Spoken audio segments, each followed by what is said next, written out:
Fais comme... c'est bien ça. J'aime beaucoup cette phrase-là. Ok. Bonjour à tous, notre engagement est attentif à l'accès à la culture pour tous, s'appuyant sur les droits culturels plutôt que de la figer, nous menant alors au repli sur nous-mêmes. Il s'agit de soutenir l'idée de faire, grâce à elle, l'humanité ensemble avec les autres. L'association Culture Jazz a choisi cette année de privilégier ses actions auprès des femmes et de la jeunesse, leur permettre de découvrir des styles musicaux, s'approprier des lieux à vocation culturelle, rencontrer et échanger avec des artistes libres d'apprécier, de s'exprimer et de vivre un moment d'émotion. Au cœur de la mémoire, les souvenirs. L'action culturelle proposée par l'association Culture Jazz, Remembering Jazz Session, évolue. Pour ce premier rendez-vous avec le jazz, ce sont nos parrains, Lionel et Stéphane Belmondo, qui nous ont fait l'honneur d'accueillir l'équipe Culture Jazz pour une interview hors norme après avoir assisté à la balance et au concert. Se jouait l'album des jazz par le sextet Belmondo à la salle de l'Étincelle à Rouen le 18 octobre 2024. De l'intime à la vérité, un instant humain sans filtre, accessible et profondément engagé, un moment musical, époustouflant et unique.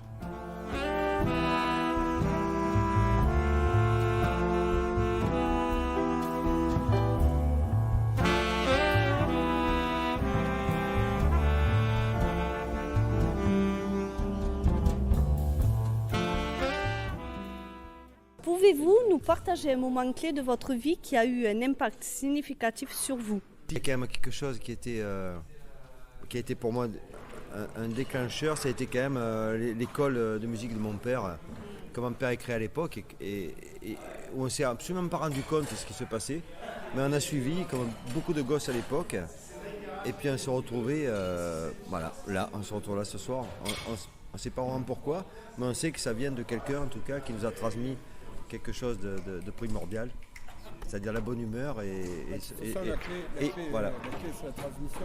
Ouais, c'est que ça. La transmission, pas de clé. Donc il y a beaucoup de clés.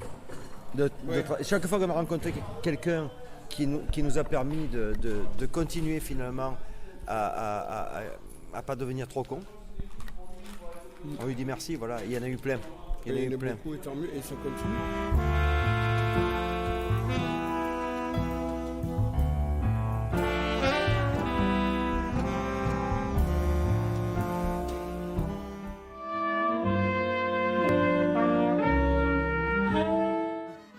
Le jazz a des racines et que le jazz a apporté sur la planète. On revient toujours vers ces pulsations qui nous font vivre, qui nous font rêver, qui nous enchantent. Ça sonne, ça fait plaisir, ça remue le cœur et le ventre. Voilà.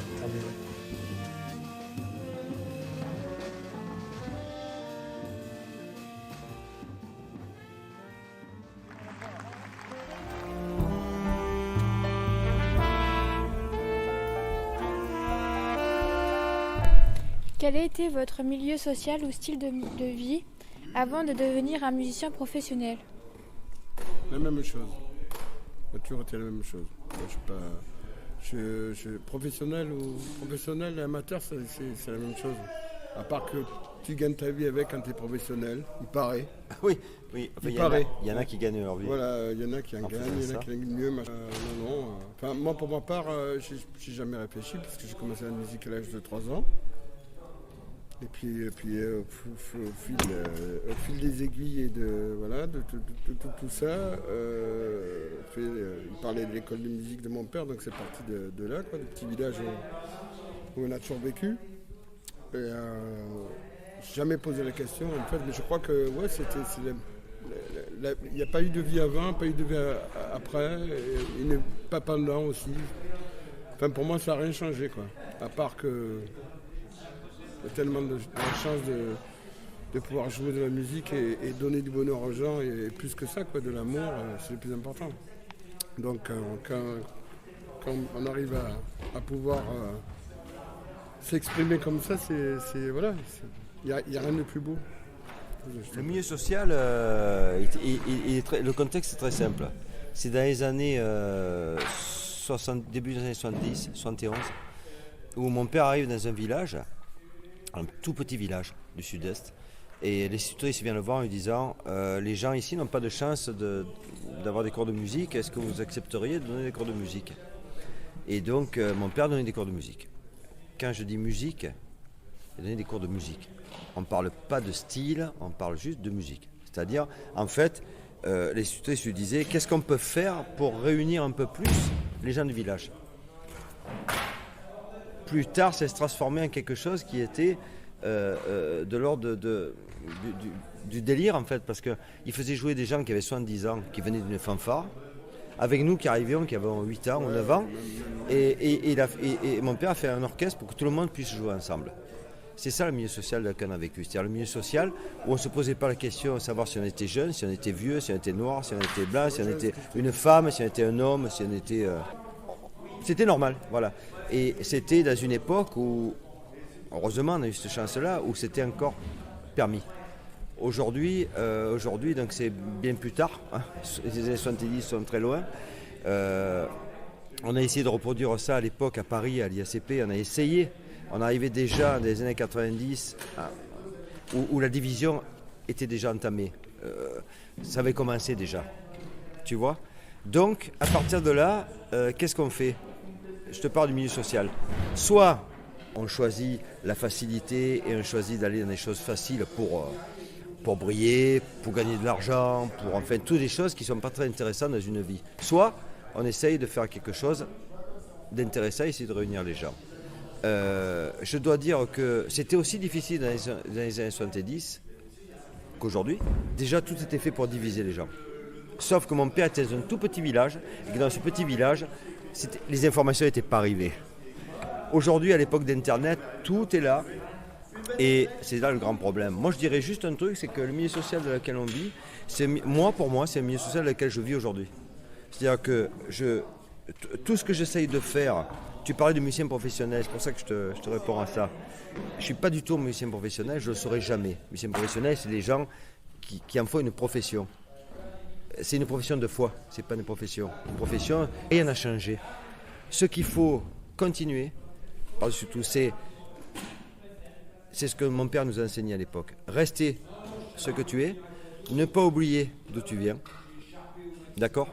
Et malheureusement, au bout d'un certain âge, je dois le dire, moi ce qui m'arrive aujourd'hui, à 61 ans, je suis obligé un peu de me préserver, parce que c'est trop fatigant. Donc, qu'est-ce qu'il faut faire?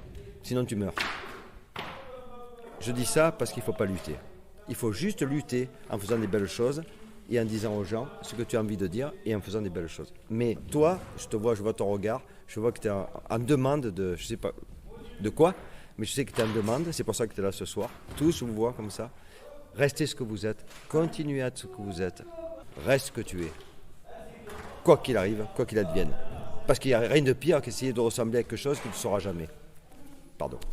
Voilà le niveau social duquel on vit.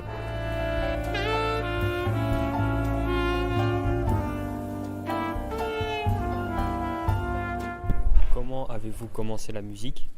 Et quel a été le déclic qui fait qu'on peut vous retrouver sur scène aujourd'hui et qu'on peut retrouver des CD de vous en magasin à l'heure d'aujourd'hui? Jamais cherché. C'est que il y a quelque chose dessus qui te dirige. Enfin, vaut mieux dessus qu'en dessous. Mais, je me suis jamais posé la question en disant je veux devenir professionnel, ce qu'il vient de dire et ce qu'il vient de développer pendant longtemps. C'est pas parce que j'avais vraiment envie de faire ça. En fait, j'ai massacré plein de trucs dans ma vie à cause de la musique. Enfin, massacré, tu vois. J'ai mis de côté. C'est pas évident du tout. C'est pas évident aussi de te retrouver sur scène avec n'importe quel projet, peu importe, mais c'est pas évident d'être toujours un minimum. Tu as des gens qui payent leur place, qui viennent t'écouter. Tu vois, ce soir, ce matin, j'avais 42 fièvres, je suis pas bien, mais je vais jouer quand même. Je suis là, je donne ce que je peux, les gens ils sont heureux, ce qui est normal. Il faut vraiment qu'il m'arrive, ça lui arrive 2 fois dans ma vie où je pars à l'hôpital me faire opérer, je ne peux pas jouer. Bon, là je suis parti un peu loin. Mais le déclic, on en revient à notre papa, c'est même pas lui, parce qu'en fait, il y avait beaucoup de vinyles à la maison familiale. Et puis, Mais il y a surtout de la musique du soul, il y a la musique classique, il y a les Stevie Wonder, Mos Ravel, les Bee Gees, la variété française. Michel Legrand, Aznavour, avec qui il a la chance de jouer après, tu vois. Il y a ces gens-là en disant, mais tu vois, jamais. C'est au contraire, c'est quand tu te poses la question en disant, ah, je veux venir skier, je veux venir professionnel, musicien professionnel, ou je veux. Et, moi, je rêvais juste de jouer avec des gens sur qui j'écoutais les vinyles, tu vois. Et c'est arrivé beaucoup de fois. Tu vois, c'est un rêve, c'est un comment dire, c'est vraiment, c'est une consécration à ça, quoi. Voilà, d'ailleurs comme tout métier, quoi. Tu vois, il n'y a pas de, je sais pas ce que tu as dit après. Tu parlais du déclic. Le déclic qui a fait qu'on peut vous retrouver sur scène aujourd'hui et qu'on peut retrouver les.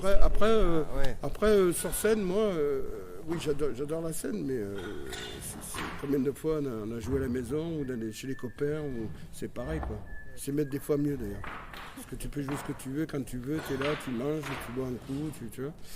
Ouais, bon, non, moi je pensais, pour compléter ce qu'il dit, je pense que ce qui est vachement important, c'est la complémentarité.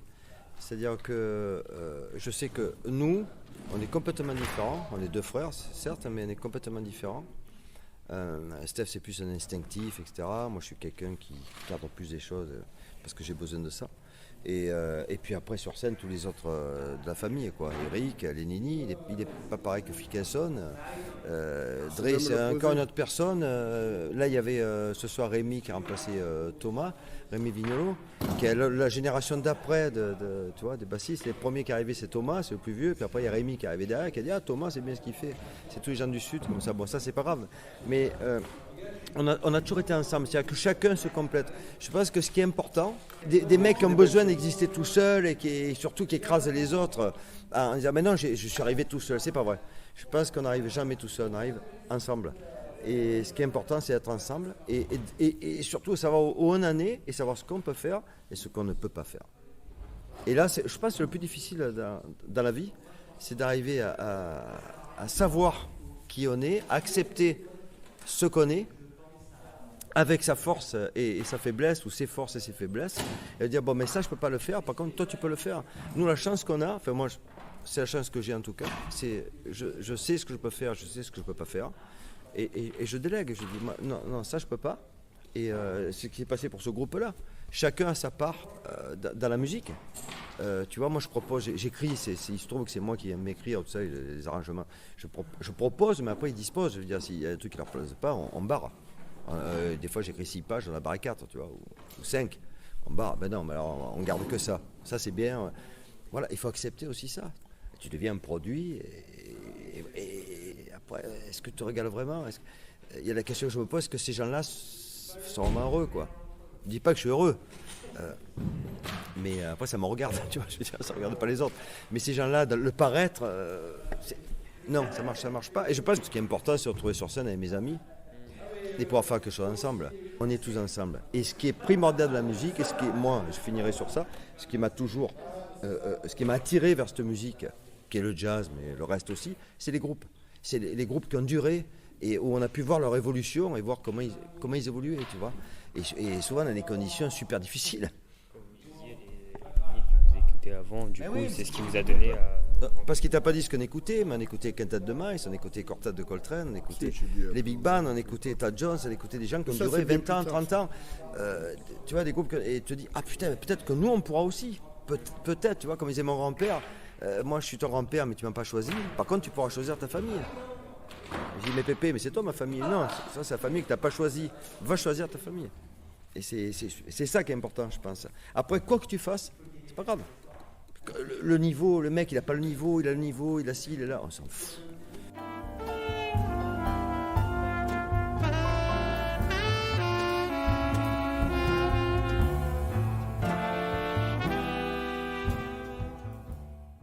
Si vous pouviez jouer avec n'importe quel musicien, vivant ou décédé, qui choisiriez-vous et pourquoi?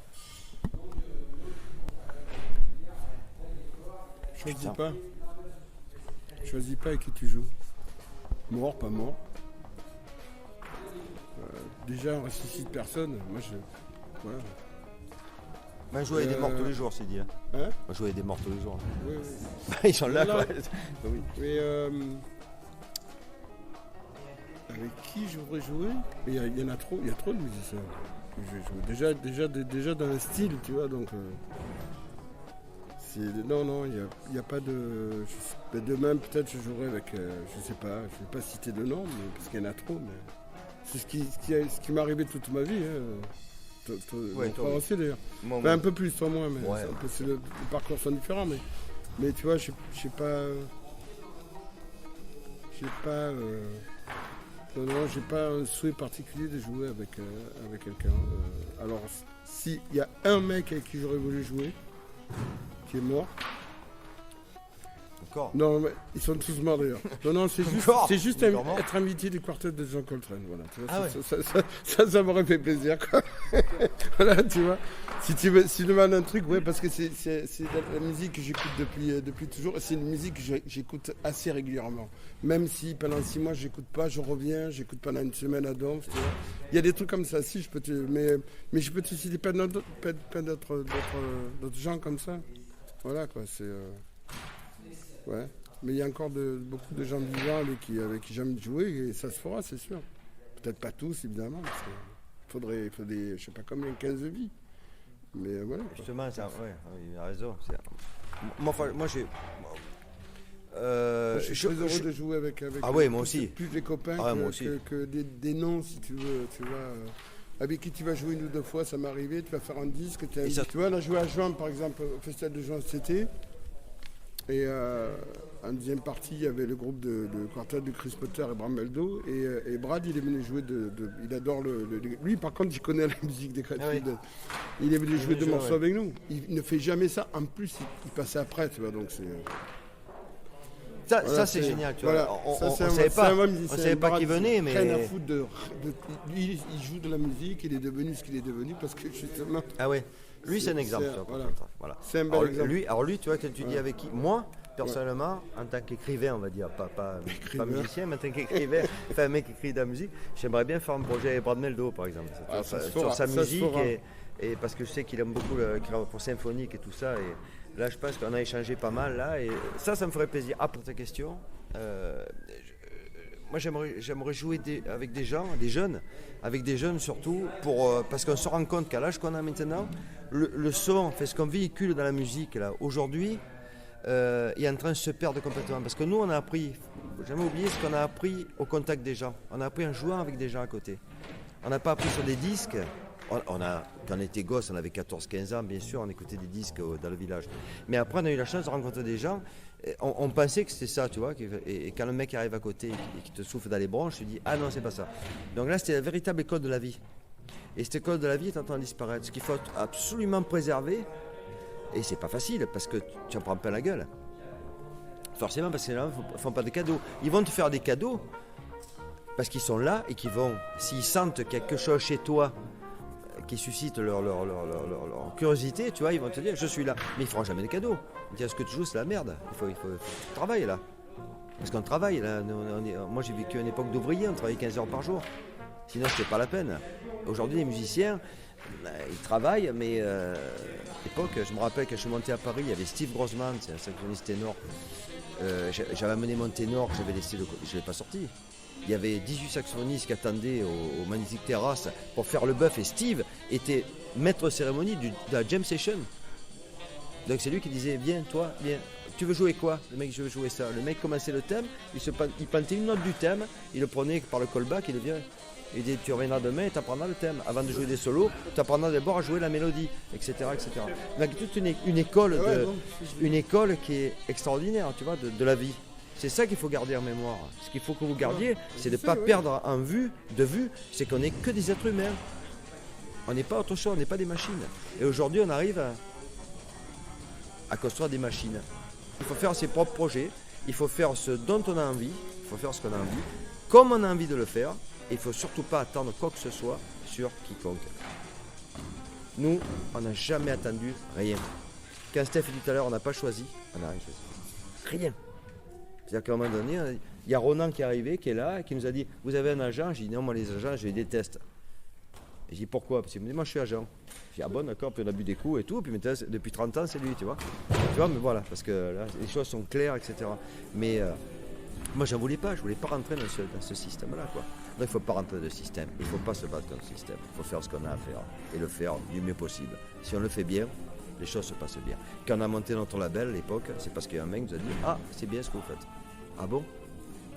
T'es sûr? Tout le monde m'a dit « Tu vas te planter, laisse tomber, c'est la merde, tu t'en sortiras jamais. » Eux, ils m'ont dit « Oui, c'est bien, on le fait. » Bon, ok, on le fait. Ça a duré le temps que ça a duré, mais il y en a eu d'autres avant, qui ont coulé avant, qui sont partis avec la caisse et tout. Et on n'a eu que ça toute notre vie. Par contre, tout ce que je peux dire, c'est qu'on est là.